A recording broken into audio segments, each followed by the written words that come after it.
In a nation constantly battered by typhoons and floods, billions of pesos were earmarked to protect Filipino communities. But instead of safeguards, controversy arose, and now a tragic death may forever change the course of the investigation.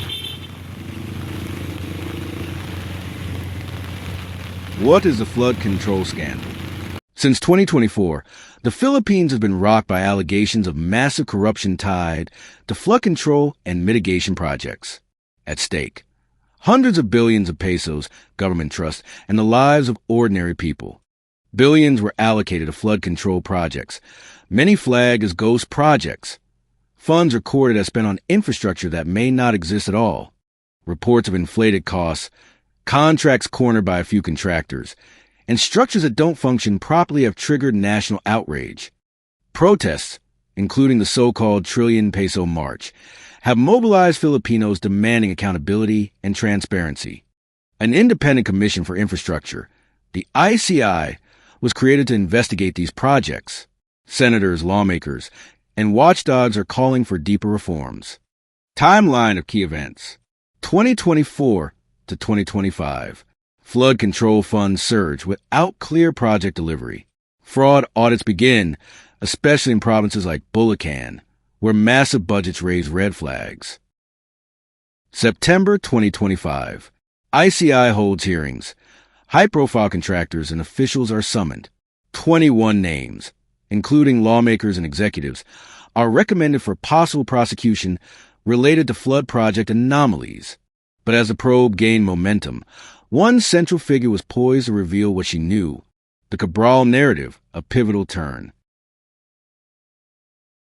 Maria Catalina Cathy Cabral was a celebrated civil engineer, a trailblazer who rose through the Department of Public Works and Highways to become Undersecretary for Planning. Yet in December 2025, her life ended under tragic circumstances. Her body was found at the bottom of a ravine along Kenan Road in Benguet Province after she went missing during a trip. Authorities say there are no signs of foul play so far, and her cause of death was blunt force trauma consistent with a fall. Police and the Department of the Interior and local government have stated that all signs point to suicide. A House resolution has been filed to investigate her death more deeply. Cabral had been linked to the flood control scandal. Prosecutors were preparing a plunder case involving her and others, but her sudden death means that criminal liability against her may no longer proceed, even as civil asset investigations continue. Questions, conspiracies, and public reaction. Was it suicide, an accident, or something more sinister?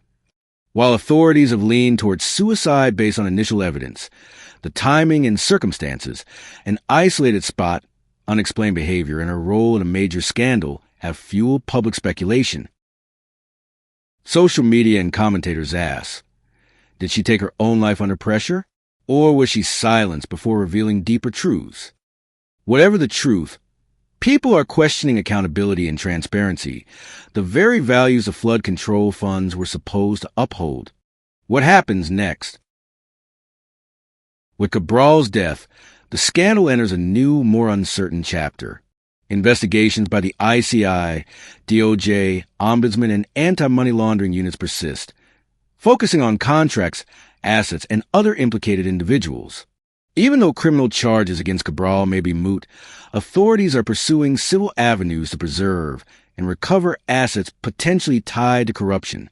The scandal has intensified calls for better procurement systems, budget transparency, and institutional reforms, especially in how infrastructure projects are planned and executed. In a country where floods can devastate entire communities, corruption may be the most destructive force of all. The truth, whether buried in bureaucratic labyrinths or lost in a ravine, remains essential to the Philippines' future. Share your thoughts. What do you believe happened to Cathy Cabral?